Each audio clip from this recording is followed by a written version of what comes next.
Allahu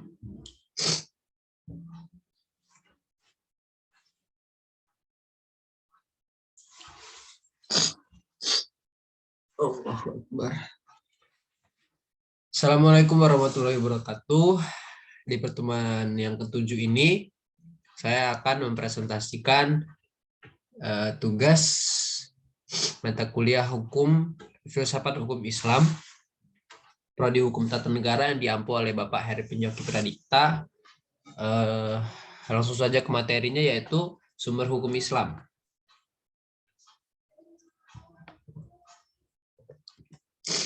Yang pertama itu Al-Quran. Al-Quran berkedudukan sebagai sumber pertama dan utama dalam hukum Islam. Kedudukan ini mengharuskan umat Islam memahami pesan-pesan yang dikandung untuk dilaksanakan dalam kehidupan. Hal tersebut juga diperlukan sebagai upaya mengatur perilaku manusia, baik yang berhubungan dengan manusia ataupun makhluk yang lainnya, secara horizontal. Demikian pula seluruh persoalan yang berkaitan dengan hukum, meski dicari jawabannya terlebih dahulu dari petunjuk yang terkandung dalam Al-Quran. Kemaslahatan hidup manusia di dunia dan di akhirat diyakini dan diperoleh jika manusia melandaskan pada perilaku hidup mereka pada tujuan Al-Quran. Argumentasi yang menyatakan bahwa Al-Quran sebagai sumber dan dalil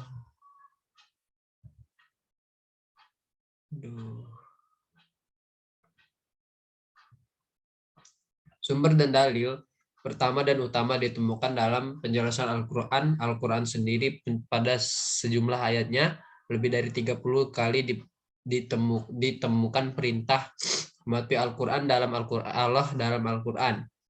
Bahkan meninggalkan aturan yang disebut Al-Quran akan membawa akibat meningkatnya kejahatan yang dilakukan manusia.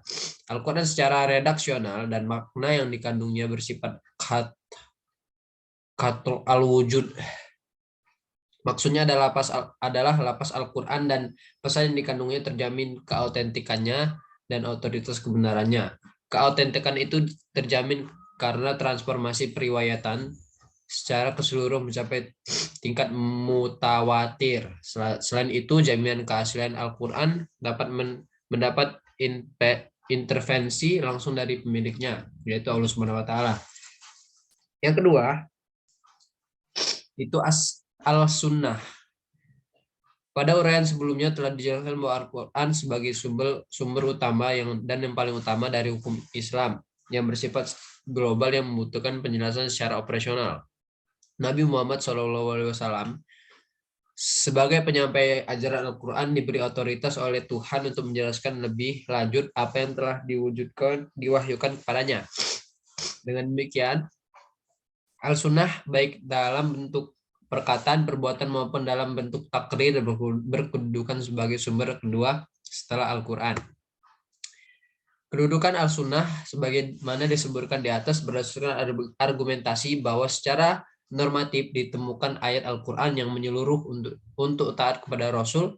Ketaatan kepada Rasul sering dikaitkan dengan ketaatan kepada Allah Subhanahu wa Ta'ala, seperti yang ditemukan pada surat An-Nisa ayat 13, artinya hukum-hukum tersebut itu adalah ketentuan-ketentuan dari Allah.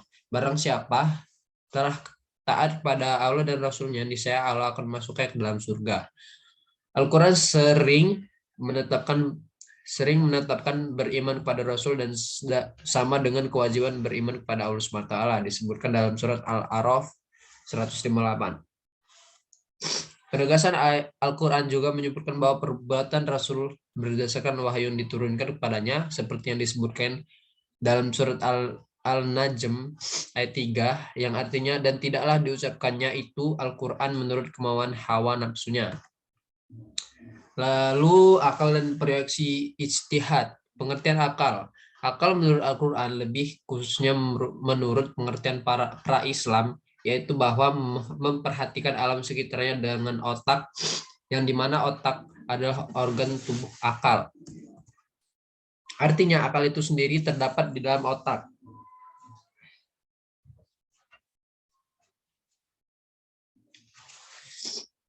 Seseorang yang digunakannya untuk berpikir dan berdasarkan pemikiran itulah maka lahirlah suatu ide atau gagasan. mengenai suatu masalah yang dipikirkan. Sebagaimana telah kita ketahui bahwa Allah Subhanahu wa taala menciptakan manusia berdasarkan akalnya dengan makhluk hidup lainnya seperti hewan dan tumbuhan berbeda. Berdasarkan perspektif Islam, peran akan dibagi dua, yaitu yang pertama memahami nilai-nilai ajaran agama. Apabila ada doktrin yang kurang jelas, akal akan merumuskan pelaksanaannya. Adapun ketika sebuah doktrin agama memiliki nilai-nilai sosial, akal bertugas menerjemahkan dalam konteks kehidupan kekinian. Bukan untuk mengubah doktrin, melainkan menemukan pelaksanaan doktrin. Lalu yang kedua, akal bertugas memilih dan menyeleksi doktrin agama. Terkadang ada doktrin agama yang temporer atau madaniyah dan doktrin agama yang selalu kontemporer atau makiyah. Terkait hal ini, akal bertugas untuk memilih kemungkinan terbaik pelaksanaannya. Lalu, proyeksi ijtihad. Ijtihad menurut bahasa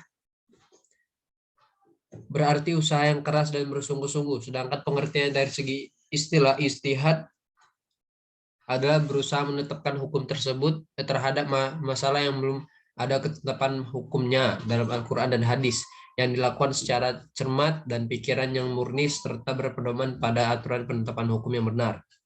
Rujukan ijtihad tetap pada Al-Quran dan hadis, dalam arti bahwa penetapan hukum ijtihad tidak boleh bertentangan dengan ayat-ayat Allah Subhanahu wa taala atau ajaran Rasulullah Shallallahu alaihi wasallam. Orang-orang yang berijtihad disebut mujtahid. Antara mujtahid yang satu dengan mujtahid yang lainnya dalam menetapkan perkara yang belum ada ketentuan hukumnya dalam Al-Quran mungkin akan berbeda-beda dalam memberikan penetapan hukum. Ada pendapat yang satu benar dan yang lainnya menjadi salah. Hal ini akan menjadi penilaian yang mempengaruhi hukum.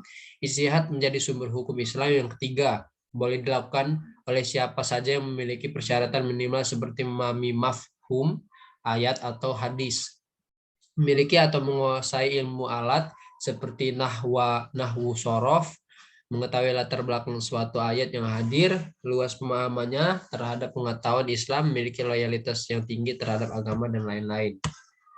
Ijtihad diterapkan dalam beberapa cara, antara lain yaitu ijma dan qiyas. Ijma adalah kesepakatan para mujtahid pada suatu saat setelah Rasulullah wafat terhadap suatu masalah.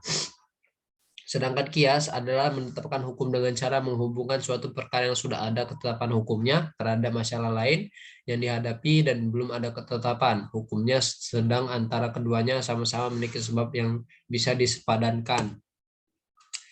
Itu saja presentasi dari saya. Apabila ada kesalahan kata dan banyak kesalahan kata-kata yang kurang berkenan, saya mohon maaf. Wabillahi taufiq wal hidayah. Wassalamualaikum warahmatullahi wabarakatuh.